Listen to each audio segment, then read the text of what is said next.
মা বাবা ভাই, এটা তো আসলে থাকে না। একটা সময় আসবে দেখবেন সব খালি হয়ে গেছে। ছেলেদেরকে বলছি 16, 17, 18 বছর যাদের, পৃথিবী যেরকম আপনি রঙিন মনে করতেছেন বেটা, পৃথিবী সেরকম রঙিন না।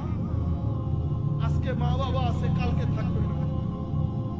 জান দিয়ে ফেললেও দুঃখের কথা বলার জন্য, মাথাটা একটু রেখে মার সাথে কথা বলার জন্য আপনি দুনিয়া উল্টে গেলেও হবে না। এটা পৃথিবী। ধাপে ধাপে দেখবেন প্রত্যেকে যার যার আপন সফরের মধ্যে ঢুকে গেছে। সুতরাং সময় থাকতে চিন্তা করেন আপনার মিশন, আপনার ভিশন, আপনার চ্যালেঞ্জ কি করতে চাচ্ছেন।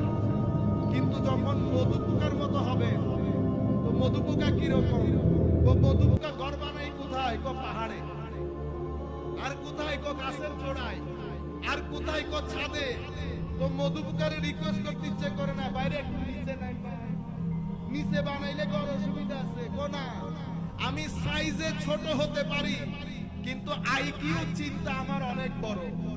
উপর বাদে আমি নিচের চিন্তা করি না।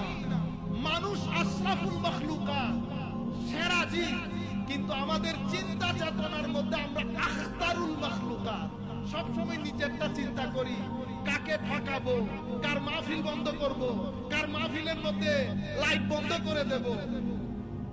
এক ব্যক্তি যিনি আমার মাথার উপর একটা ছাতা ধরেছেন, কিয়ামত পর্যন্ত আমায় যদি সেটা মনে না রাখি, আমাকে বলবে অকৃতজ্ঞ।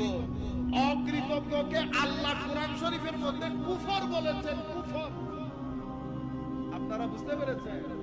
মানুষ তো কৃতজ্ঞতাবোধ সম্পন্ন প্রাণী, মানুষের মধ্যে কৃতজ্ঞতাবোধ।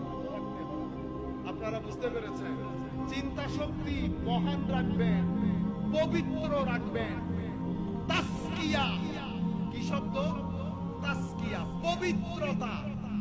মনে রাখবেন, আমাদের দ্বীনের মূল মাকসাদ হচ্ছে পরিশোধন, পবিত্রতা। মাওলা পেটে সবকিছু দেয়া যাবে কোনা? কি দেব?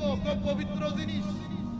চোখে সবকিছু দেখা যাবে না, কি দেখবো? পবিত্র জিনিস। মুখে সবকিছু, সব জায়গার মধ্যে পবিত্রতা। আমার নবীর তালিমাতের মধ্যে অন্যতম তালিম হচ্ছে পবিত্রতা। সুতরাং যখনই কোনো কাজ করতে যাবে, দুইটা জিনিস মাথার ভিতরে রাখবেন। এই কাজ আপনার কবরের জীবনকে অন্ধকার করবে না আলোকিত করবে? যদি কবরের জীবনকে অন্ধকার করে, এমন প্রত্যেক কাজ আপনার দুনিয়ার জীবনকে অশান্তির করে তুলবে। আজকে দেখেন, এখানে প্রতিষ্ঠান হয়েছে, সমালোচনা হবে, এটা কমন জিনিস। সবাই পৃথিবীর মানুষ, মানুষ বড় আজীব প্রাণী, সমালোচনা হবে। কিন্তু একটা প্রতিষ্ঠানের পেছনে, একটা প্রতিষ্ঠানের পেছনে যেই পরিমাণ শ্রম, যেই পরিমাণ হেডেক, কারণ এখানে তো সরকারি পৃষ্ঠপোষকতা নাই। আমাকে তো রাত দিন মাসের শেষে 18-20 লাখ টাকা মানুষের বেতন দিতে হবে। সেটা তো আমার মাথার ভিতরে ঘুরে। আপনি ঘরে বসে বসে কাউকে সুন্নির কাতারে ফেলছেন, কাউকে শিয়ার কাতারে ফেলছেন। যাকে শিয়ার কাতারে ফেলছেন সে 18-20 লক্ষ টাকা মাসে আপনার সুন্নির ছেলেদেরকে বেতন দেয়।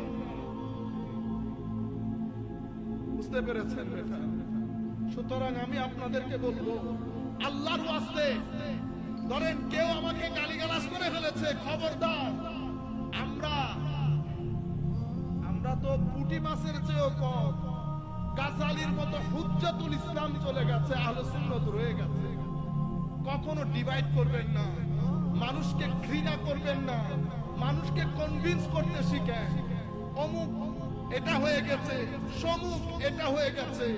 মনে রাখবেন, এখনকার ছেলেরা তারা চায় আপনি তাকে সুন্দর কথা বলে, যুক্তি দিয়ে কথা বলে কনভিন্স করেন। আপনি যখন কনভিন্স করতে চাইবেন, সে আপনার চরিত্র দেখবে। কারণ লোকাল লোক তো, আপনার চরিত্রের ঠিক নাই, কথাবার্তা ঠিক নাই, কেউ আপনাকে গ্রহণ করবে না।